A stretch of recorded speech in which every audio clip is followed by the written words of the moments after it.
내가 믿사오며 그 외아들 우리 주 예수 그리스도를 믿사오니 이는 성령으로 잉태하사 동정녀 마리아에게 나시고 본디오 빌라도에게 고난을 받으사 십자가에 못 박혀 죽으시고 장사한 지 사흘 만에 죽은 자 가운데서 다시 살아나시며 하늘에 오르사 전능하신 하나님 우편에 앉아 계시다가 저희로서 산 자와 죽은 자를 심판하러 오시리라. 성령을 믿사오며 거룩한 공예와 성도가 서로 교통하는 것과 죄를 사하여 주시는 것과 몸이 다시 사는 것과 영원히 사는 것을 믿사옵나이다. 아멘. 하나님 말씀은 사무엘상 4장 1절에서 4절까지 교독하겠습니다. 413쪽에 있습니다.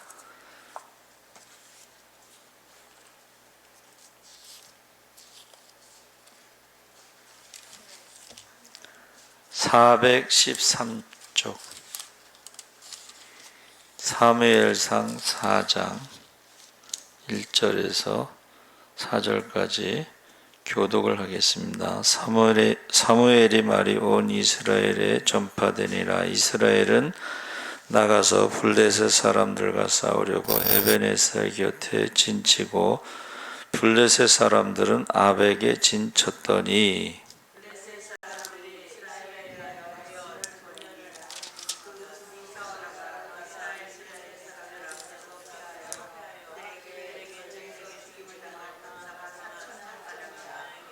백성이 진영으로 돌아오매 이스라엘 장로들이 이르되 여호와께서 어찌하여 우리에게 오늘 블레셋 사람들 앞에 패하게 하셨는고 여호와의 언약궤를 실로에서 우리에게로 가져다가 우리 중에 있게 하여 그것으로 우리를 우리 원수들의 손에서 구원하게 하자 하니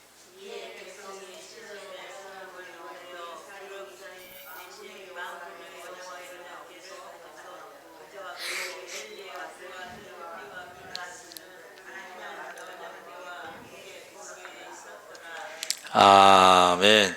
할렐루야. 잘 오셨습니다. 오늘 말씀의 제목을 언약궤라고 그랬는데 사무엘상 2장에서 어떤 하나님의 사람이 엘리 집안에 대해서 하나님의 심판을 예언했습니다. 사무엘상 2장 27절 36절에 하나님의 심판을 예언했는데 그리고 사무엘상 3장에서 사무엘이 여호와께로부터 받은 엘리 집안의 심판을 증거했습니다. 10절에서 14절에 이와 같은 엘리 가문의 심판에 대한 예언이 오늘 본문에서 그대로 이루어지는 것을 볼 수가 있습니다. 그러니까 2장 3장에서 예언된 말씀이 4장에서 그대로 성취되는 것이죠. 그래서 4장이 이렇게 시작하죠. 사무엘의 말이 온 이스라엘에 전파되니라. 이스라엘은 나가서 블레셋 사람들과 싸우려고 에베네셀 곁에 진쳤고 블레셋 사람들은 아벡에 진쳤더니 그래서 사무엘이 민족의 지도자로 부상할 무렵 지중해 해변 평야지대에 거주하던 블레셋이 이스라엘을 침공해 왔습니다. 이에 이스라엘은 에베네셀 곁에 진을 쳤으며 블레셋은 아벡에 진을 쳤습니다. 그때 블레셋 사람들이 선제 공격을 해서 이스라엘 사람 4,000명가량이 전사했습니다. 전쟁에서 패하자 이스라엘의 장로들이 탄식하며 하나님을 원망했습니다.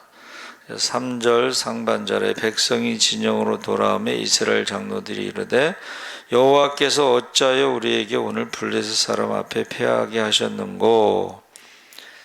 이들은 자기 죄를 생각하지 않고 여호와께서 자신들과 함께 하셔서 언제나 적을 물리쳐야 한다는 것을 당연하게 생각했다.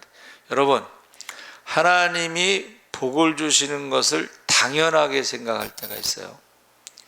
기도하지 않고도 복 받는 걸 당연하게 생각하고 회개하지 않고 복 받는 것을 당연하게 생각하고 하나님을 사랑하고 말씀에 순종하지 않으면서도 복 받는 것을 당연하게 생각하고. 근데 성경에서 주의 종이 축복권이 없다고 누가 축복권이 없어서 그렇다고, 성경에 그런 말이 없습니다. 성경에는 하나님을 사랑하고 순종하면 축복받는 것이고, 하나님께 불순종하면 저주받는다고 되어 있지, 목사가 저주해서 저주받는 게 아니고 목사가 축복해서 축복받는 게 아닙니다, 여러분. 그러니까 지금 이스라엘 장로들이 왜 하나님이 우리를 지켜주지 않았냐, 그거를 자기들에게서 원인을 찾는 게 아니고 하나님이 지켜주지 않았다 생각하는 거예요. 그러면서 여호수아 7장에 보면 여호수아가 아이성 전투에 패배한 후에 회개하면서 여호와의 뜻을 먼저 물었던 것과는 대조적이다. 그래서 블레셋과의 전투에 패한 이스라엘 백성은 여호와의 뜻을 묻는 것이 아니라 패배의 원인이 어떤 방법론을 찾는 거예요. 방법론이 뭐예요? 언약궤를 가져가지 않아서 졌다. 하반절에, 3절 하반절에 여호와의 언약궤를 실로에서 우리에게로 가져다가 우리 중에 있게 하여 그것으로 우리를 우리 원수들의 손에서 구원하게 하자. 그러니까 하나님의 언약의 말씀에는 관심이 없고 언약궤에만 관심이 있는 거예요. 그래서 제가 말씀을 준비하면서 그 언약궤를 이제 검색했더니요, 한 5만 원 정도 되는 금으로 도금한 언약궤가 이게 모형으로 만들어서 팔더라고. 그래서 사실 눈으로 보는 게 제일 좋죠. 왜냐하면 성경에 언약궤가 어떻게 생겼는지 정확하게 볼 수 있는 거는.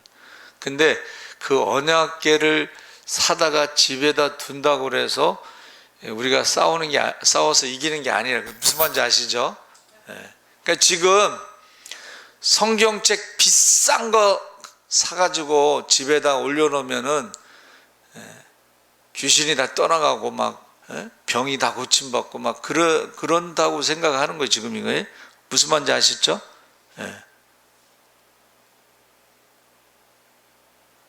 그래서 그 모세가 그 놋뱀을 달았을 때에 놋뱀을 보라고 했을 때 본 사람들이 살았죠? 근데 나중에 그 놋뱀이 우상이 돼가지고, 놋뱀을 보면 산다는 말씀에 순종해서 사는 건데 놋뱀이 우상이 돼가지고 나중에 놋뱀을 없앴잖아요. 종교개혁할 때 놋뱀을 없앴습니다. 우리가 천주교에서 종교개혁할 때 제일 먼저 한 게 뭐냐면 성상 형태 있잖아요. 조각, 그거 다 없애고, 그림 다 없애고, 그리고 만성절이라 해서 성인들을 기리는 그 절기 없앴어요. 그러니까 이 말씀에 다른 것은 다 없앤 거예요. 근데 지금 이스라엘 장로들이 그 실수를 지금 하고 있는 거죠. 회개하지 않고 언약궤 갖다 놓자. 그래서 지금 결국은 언약을 중요시 여긴 것이 아니라, 언약을 순종한 것이 아니라 언약궤를 갖다 놓자. 그래서 그 언약궤를 갖다 놓을 때 이제 엘리의 두 아들 홈니와 비느하스가 거기 있었죠. 두 아들의 모습을 상상해 보면 굉장히 위풍당당한 모습으로 있지 않았겠는가. 왜냐하면 언약궤가 있어서 이제 천하무적이라고 생각한 거죠. 근데 성경 아까 말씀드렸죠? 2장 엘리 집안을 심판할 거다. 3장 사무엘이 엘리 집안을 심판할 거다. 왜 심판을 하냐면 홈니와 비느하스가 성전에서 여자들하고 이제 나쁜 짓을 한 거예요. 그래서 성경에는요, 제사장의 딸이 성전에서 간통하면은 불로 태워 죽이라고 돼 있어요. 굉장히 무섭죠. 근데 하나님을 두려워하지 않는 거예요. 홈니와 비느하스가 재물 하나님께 바치기 전에 재물을 갖다가 다 처먹고 또 술 처먹고, 그래서 번제단의 불을 사용하지 않고 죄를 지면서도 두려워하지 못해. 그리고 2장에서도 이미 엘리 집안의 심판의 예언이 있었고 3장에 사무엘이 심판을 예언했는데 전혀 두려움 없이 언약궤 갖다 놓고 이제 대단한 것처럼 지금 그런 모습을 보여주고 있는 거예요. 그래서 22절에 또 이르기를 하나님의 궤를 빼앗겼으므로 영광이 이스라엘에서 떠났다 하였더라. 그래서 언약궤를 앞세우고 전쟁에 나갔으나 대패하고 말았습니다. 첫 번째 전투에서 4,000명이 죽었는데 언약궤를 앞세우고 나간 전쟁에서는 3만 명이 죽었어요. 3만 명. 그러니까 지금까지 지은 죄보다 더 큰 죄를 지은 거예요. 언약궤 회개는 안 하고 언약궤 때문에 하나님이 우리를 당연히 지켜야 된다. 아까 말했죠. 당연하다고 생각하는 거예요. 그것 때문에 3만 명이 죽었습니다. 그 가운데 홈리와 비느하스도 죽었습니다.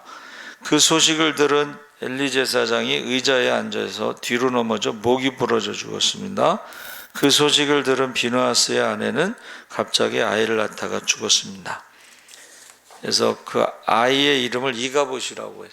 영광이 떠났다. 이제 영광이 떠났다는 것을 이제 언약궤를 빼앗겼다, 말씀을 빼앗겼다 이렇게 해석하죠.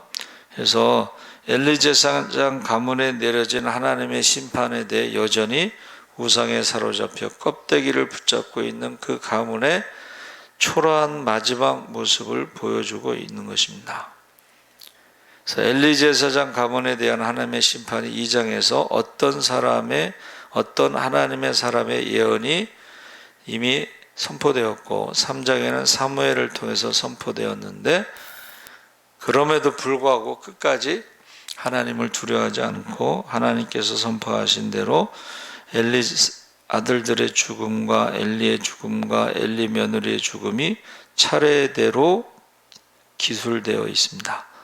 그래서 당시 이스라엘 지도자들의 영적 무지, 어리석음이 어떠했는가?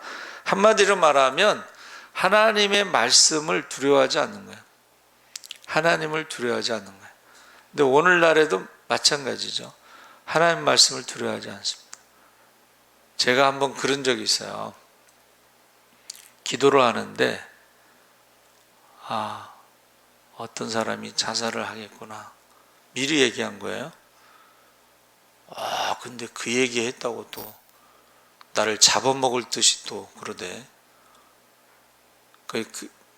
여러분, 어떤 사람이 자살을 할 거라고 말하는 것은 기도하라는 뜻인데 저주했다고 생각하나 봐. 그런데 이제 얼마 있대 누가 자살을 했어요. 근데 그 사람이 어떤 사람이냐면 다른 교회를 다니다가 안 다니는 사람인가 봐. 이혼을 했는데 한 번은 이제 목사님 상담하고 싶습니다. 그래. 저는 다른 교인하고는 상담을 안 합니다. 그리고 다른 교회의 성도가 귀신 들렸으면 제가 가서 쫓지 않습니다. 그 담임 목사한테 가서 해야지 왜 다른 교회 목사를 부르겠어요. 그렇죠? 근데 이제 그 사람은 저한테 찾아온 거예요. 우리 교회 왔으니까 이제 제가 상담을 해줬어요. 근데 얼마 있다가 또 목사님 좀 상담을 하고 싶습니다. 그래서 그때 제가 대신반 기간인가 그래서 시간이 없었어요. 조금 있다 그 사람이 자살을 한 거예요. 근데 그거를 내가 미리 얘기했거든. 두 사람이 자살할 겁니다. 기도하세요. 그런데 저주했다고 생각하더라고. 저주한 게 아니고 기도하라고 그런 거예요. 그리고 미리 얘기한 거는 하나님이 알려주신다는 것을 알려주기 위해서 말한 건데, 여러분, 하나님의 말씀이 선포됐을 때요, 그것을 농담으로 여기면 안 됩니다.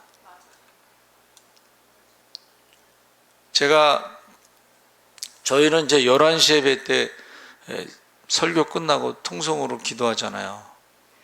그럴 때 꼭 자녀들을 위해서 기도하라고 그러잖아요. 제가 자녀들을. 지금 시대가 어느 시대예요? 악하고 음란하고 믿음이 없는 시대거든. 자녀들을 위해서 꼭 기도하라고 그러잖아요. 예?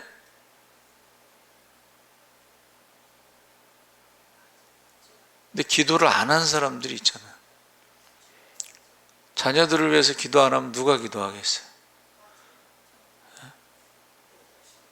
목사님이 기도하시겠지. 그렇게 말하는 사람도 있더라고. 지가 기도 안 하는데 내가 왜 기도하겠어요? 여러분, 지금요, 우리가 지금 엘리 제사장 가문에 대해서 갑자기 일어난 일이 아니라는 거예요. 2장 3장에서 예언됐고 4장에 성취됐는데, 하나님과의 언약보다 언약궤 껍데기에 불과한 것들을 소중히 여기며 살고 있지 않는가? 껍데기를 빼앗기면 하나님의 영광도 함께 떠난 것으로 생각하고 있지는 않은가? 하나님의 언약궤가 자신들과 함께 있는 한 자신들은 언제나, 언약궤가 함께 있는 한 언제나 늘 복받고 형통하고 잘 될 것이라고 생각하는가? 이스라엘 백성들이 그렇게 생각했다는 것이죠. 우리는 어떻게 살고 있는가? 하나님께서 우리와 맺으신 언약의 내용을 묵상하고 실천하며 살기보다는 언약을 맺었다는 그 사실에 만족하고 신앙적 형식만을 붙들고 살면 하나님께서 우리들에게 큰 복을 내려주실 것이라는 기대와 소망을 가지고 살고 있지는 않은가? 하나님을 사랑하고 우리 이웃을 향한 사랑의 실천은 소중히 여기고, 하나님을 사랑하는 것이 말씀에 순종하는 것인데 그 중에 제일 중요한 게 예배라고 그랬죠. 그 예배는 하나님을 사랑하고 예배는 안 드리면서, 우리 예수사랑교회 십계명 1층에 적어놨잖아요. 하나님 사랑 예배 축복. 우선순위가 항상 하나님이 되고 예배가 우선순위 되면은 그 사람 축복해 준다고 말씀하신 거예요. 이웃을 사랑하는 것은 섬김이죠. 섬김, 전도. 그래서 우리가 실천을 소홀히 하면서 말로만, 혀로만 사랑하는 것이죠.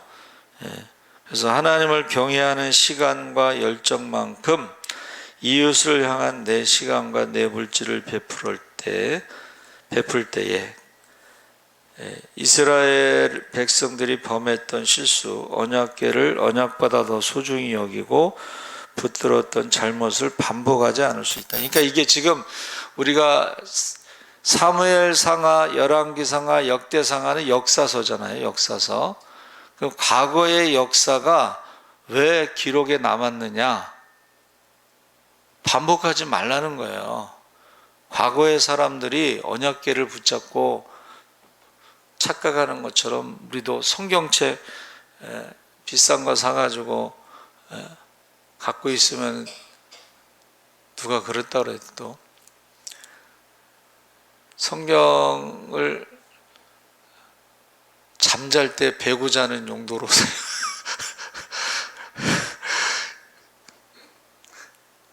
먼저 된 자가 나중되고 나중된 자가 먼저 된다고.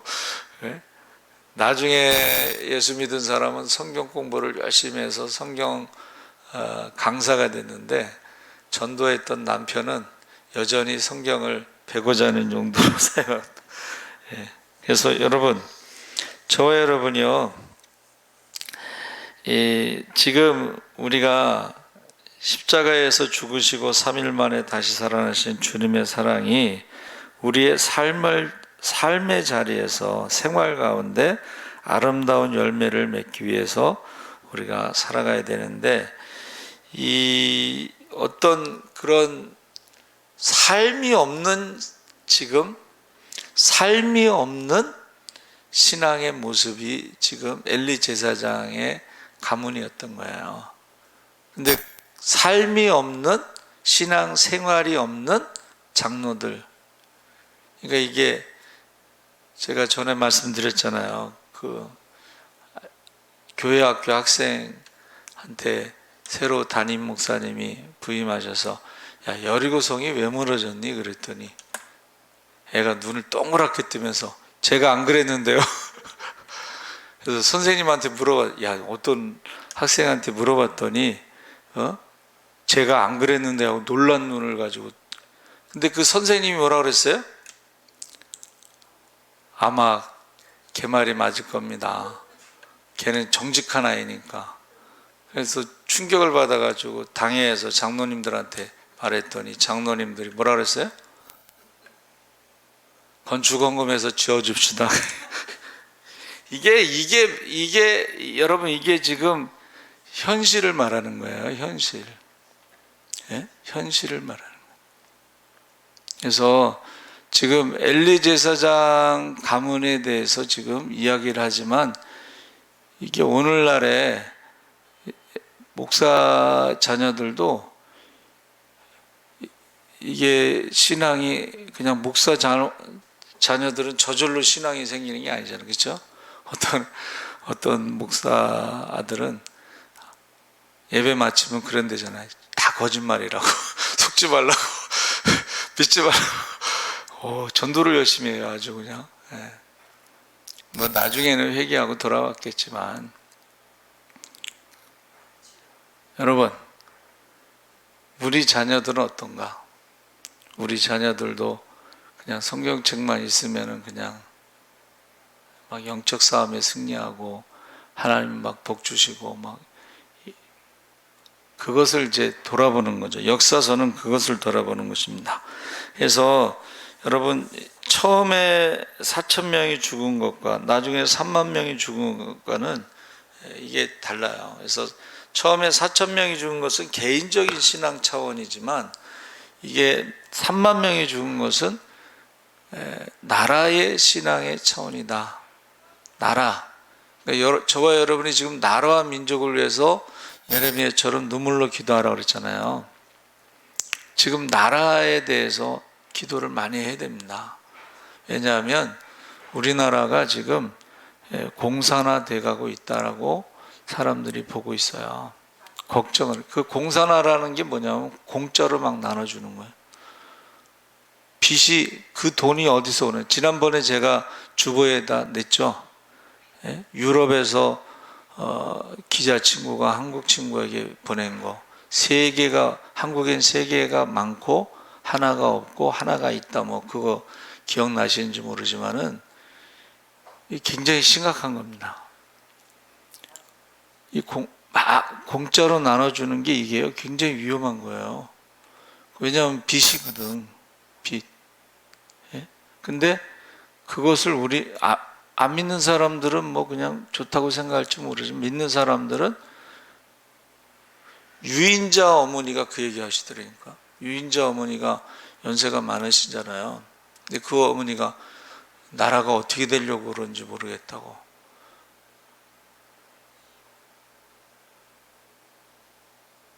지금 나라가 어떻게 될까 하고 고민하는 장로들의 생각이 실로에서 언약궤를 가져오자, 그거예요.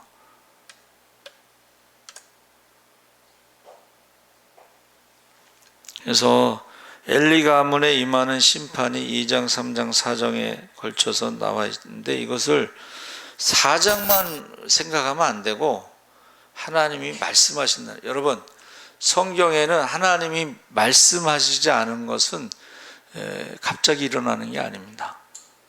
예수님이 이 땅에 오실 때도 갑자기 예수님이 오시고 그게 아니잖아요. 창세기 3장 15절에 여자의 후손이 뱀의 후손의 머리를 밟는다.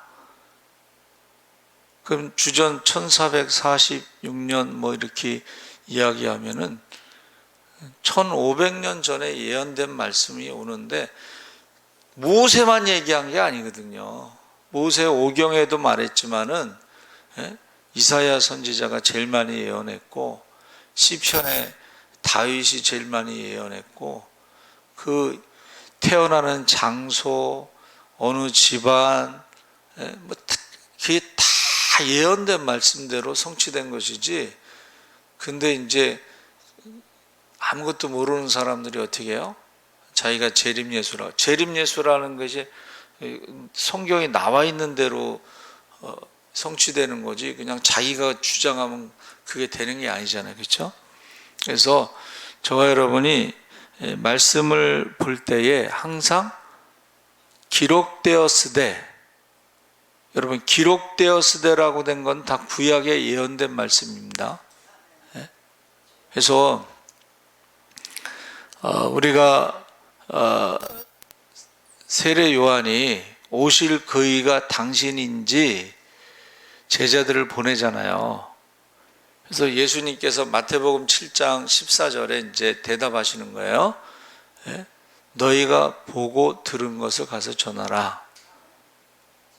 소경이 보며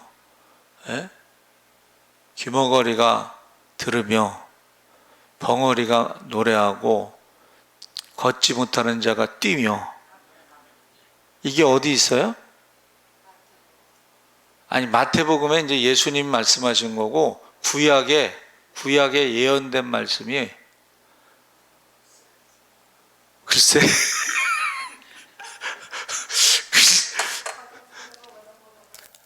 글쎄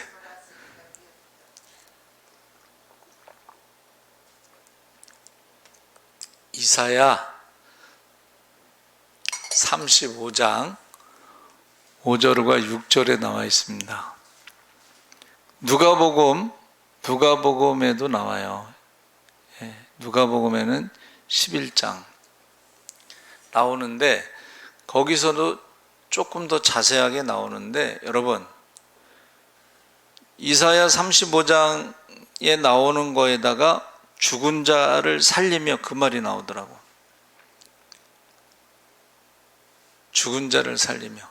그러니까 이게 예수님이 갑자기 와서 그렇게 일어나는 일들이 아니고, 또 구약에 죽은 자를 살리는 것이 엘리사도 살렸고 엘리야도 살리고, 또 나아만 장군도 역시 문둥병에서 고침받았잖아요. 그러니까 그것을 우리가 뭐라 그러냐면 예수님의 그 메시아의 모형이라고 하는 거예요. 모형. 그리고 예수님이 승천하신 것이 구약에도 있잖아요. 그렇죠? 엘리야가 승천했다고 그랬잖아요. 또 누가 있어요? 에녹이 죽음을 보지 않고 하나님 데려갔잖아요. 그렇죠? 그러니까 여러분, 이게 기록되었으되라는 말씀은 반드시 구약 성경에 있는 것이 성취된 거예요. 그러니까 우리가 성경을 읽을 때 이것이 이해가 되지 않는다, 그것은 앞에 부분을 모르기 때문에 뒤에를 이해를 못하는 거예요. 앞에 이미 예언된 말씀이 그대로 이루어졌다. 그래서 우리에게 하나님이 사인을 보낼 때가 있어요. 여러분, 자녀를 위해서 기도할 때에 하나님이요 사인을 보낼 때가 있어요. 자녀를 위해서 눈물로 기도해라. 우리 문권사님 그 얘기 하시잖아요. 큰아드님이 이제 새벽에 오토바이 타고 출근하는데 뒤에서 차가 박았대. 근데 뼈가 부러지지 않은 거에 감사해. 이제 이렇게 넘어져서 긁혀갖고 피는 났어도 뼈가 부러지지 않은 거에 감사한. 저는 그 생각을, 그날따라 우리 문권사님이 새벽에 못 나오셨대. 피곤해가지고. 근데 그 아들이 새벽에 오토바이 사고는 위험하잖아요. 그렇죠? 오토바이 사고는 위험합니다. 근데 크게 다치지 않은 것에 대해서 감사했을 때에 그 얘기를 들으면서 저는 그 생각을 했어요. 한번 따라해 보세요. 평소에 자녀들을 위한 기도가 그 위급한 상황에서 진가가 드러나는 거예요.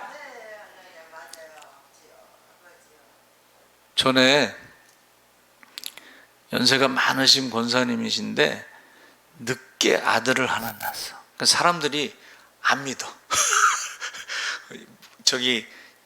입양을 했는데 아기 가진 것처럼 가짜로 해가지고 아기 낳다 이렇게 거짓말을 안 믿어요. 근데 그 권사님이 아들을 낳았어.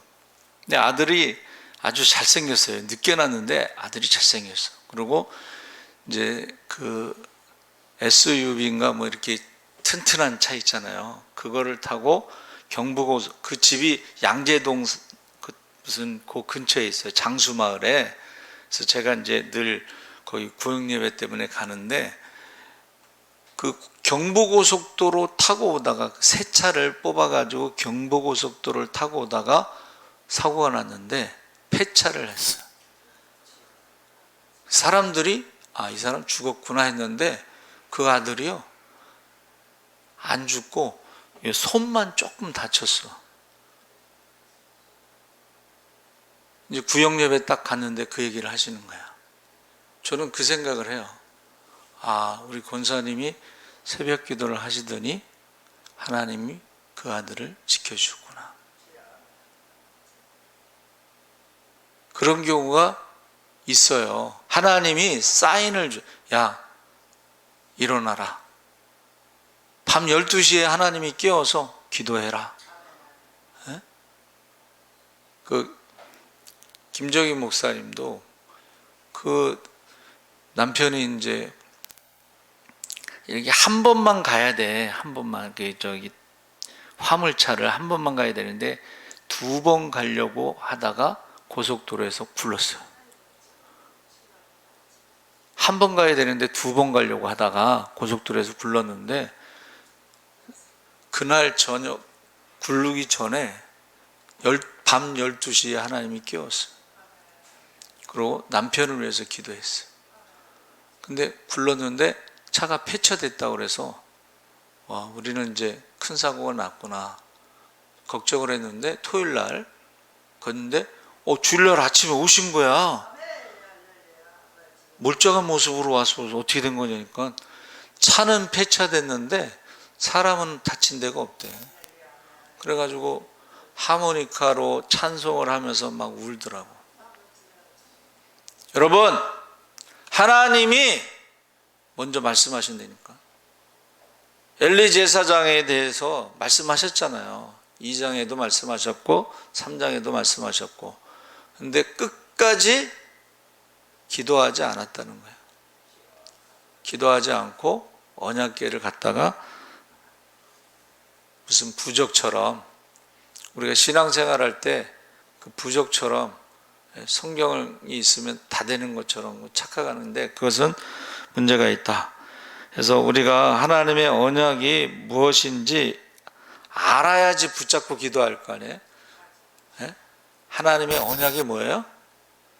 한번 따라해 보세요. 회개하면 바벨론 포로에서 70년 있다 돌아오잖아요. 근데 이번에 우리 가을 대진방에 그 주신 말씀이, 보세요.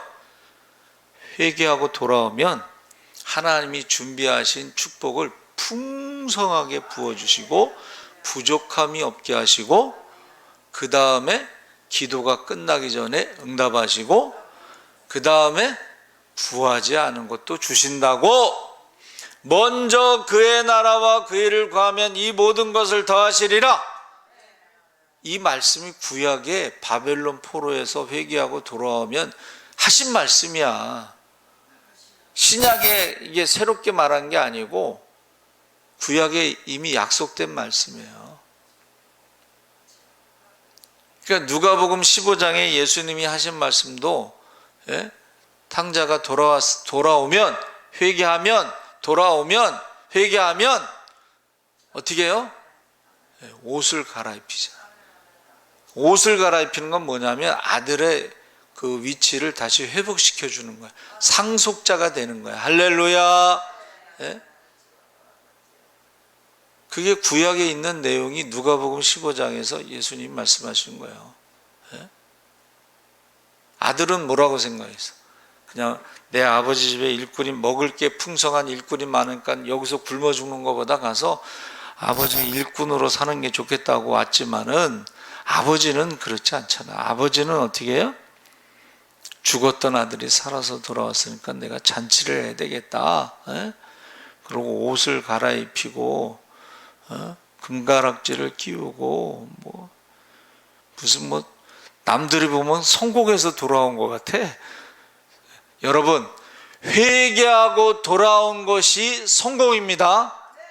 신앙생활에서, 믿음 생활에서 성공이 뭐예요? 회개하고 돌아오는 것이, 그게 신앙의 성공이에요. 그게 믿음의 성공이에요. 그래서 아까 다윗 같은 경우도 시편에 다윗의 회개가 2개가 나오잖아요. 다윗이 넓은 영토를 가지고 재산이 많고 성전을 지을 때 어마어마한 재산을 바쳤잖아요. 그게 위대한 게 아니에요. 다윗보다는 솔로몬이 더 큰 부자였잖아요. 다윗보다는 솔로몬이 더 넓은 영토를 갖고 있었어요. 그게 위대한 게 아니고, 왕, 이스라엘의 가장 위대한 왕이 하나님 앞에 회개한 것이, 하나님 앞에는 그게 위대한 왕이 되는 거예요. 여러분, 이거 쉽지 않습니다. 예? 여러분, 세상에 어떤 왕이 백성들 앞에서 내가 죄인입니다라고 고백하겠어요? 다윗은요, 백성들이 어려움이 있을 때 뭐라 그랬어요? 나 때문이야. 나 때문에 전염병으로 사람들이 죽는 거야. 이런 왕은 없어요.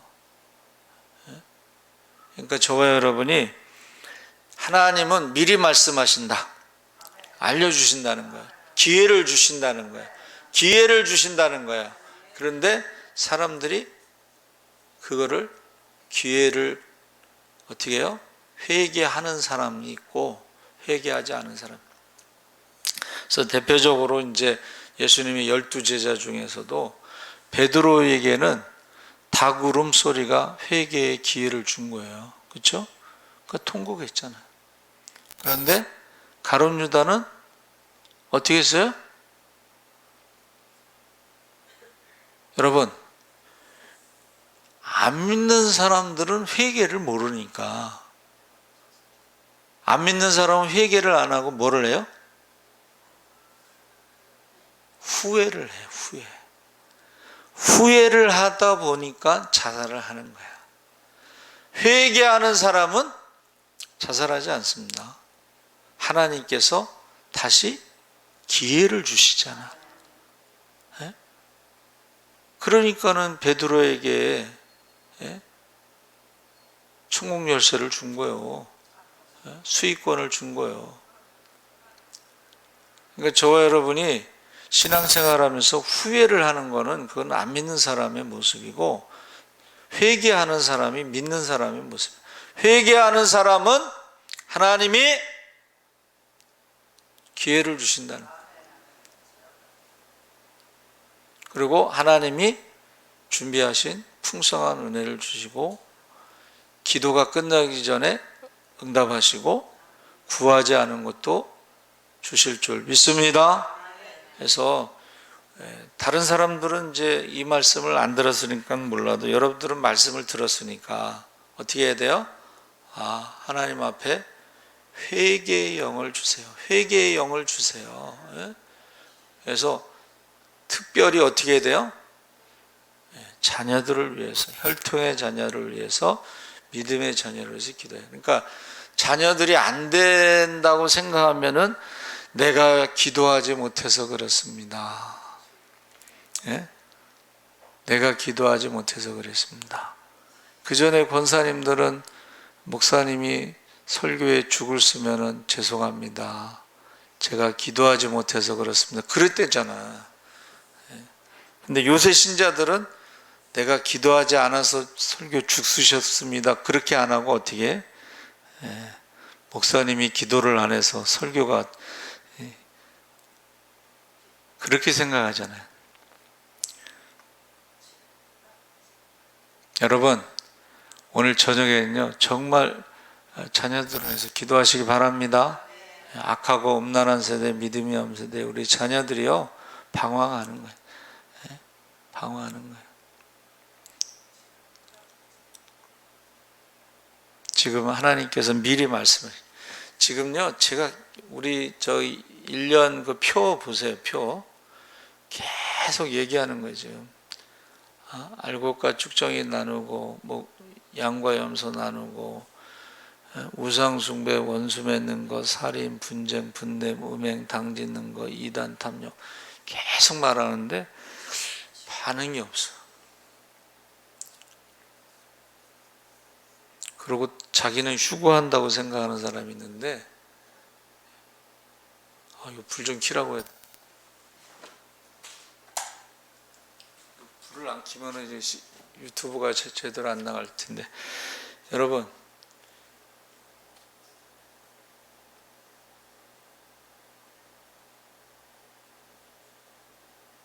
일 년 동안 계속 말하는데도 우리가 재림에 대해서 준비하고 살아가고 있는가?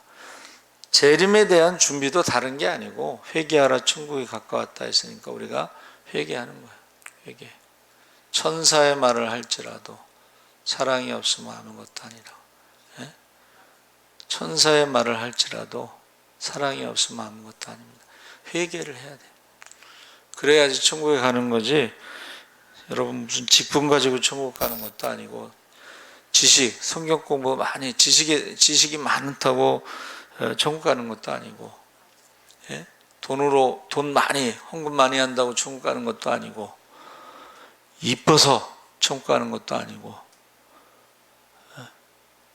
권력이 있다고 천국 가는 것도 아니고 오히려 권력이 있는 사람들이 돈 있는 사람들이 천국 가기가 좀 힘들 것 같아요. 죄를 짓고 회개하지 않고 여러분 하나님 앞에 가면은 세상 기준으로 하는 게 아니고 하나님 보시기에 하나님이 들으시기에 우리가 입술로 범죄하지 않고 너희 가운데 지극히 작은 자에게 한 것이 곧 나에게 한 것이라고 말씀하십니다. 우리 주여 세 번 부르짖고 기도하겠습니다. 주여 주여 주여. 할렐루야. 살아계신 아버지 하나님, 하나님께서 함께 하시옵소서. 아버지 하나님, 우리가 하나님 말씀대로 우리가 정말로 우리 자신을 돌아보게 하여 주시옵소서. 하나님이 말씀하신 것을 우리가 듣게 하여 주시옵소서. 우리 자신을 돌아보게 하여 주시옵소서. 정말 주님 다시 오시는 그날에 두려움이 없도록, 부끄러움이 없도록, 후회됨이 없도록 우리의 자랑이요 기쁨 면류관이 되는 한 영 한 영 품고 기도하게 하시고 항상 먼저 그의 나라와 그의 일을 구할 때 이 모든 것을 다하여 주옵소서. 입을 넓게 벌려고 할 때마다 적어 넘치게 하시고 눈물로 씨를 뿌릴 때마다 기쁨을 거두게 하여 주옵소서. 아버지 하나님, 하나님께서 함께 하시옵소서. 주님 다시 오십니다. 재림의 진위가 뚜렷합니다. 난리의 소문이 끊이지 않습니다. 전쟁의 소문이 끊이지 않습니다. 처처의 기운과 지진과 전염병으로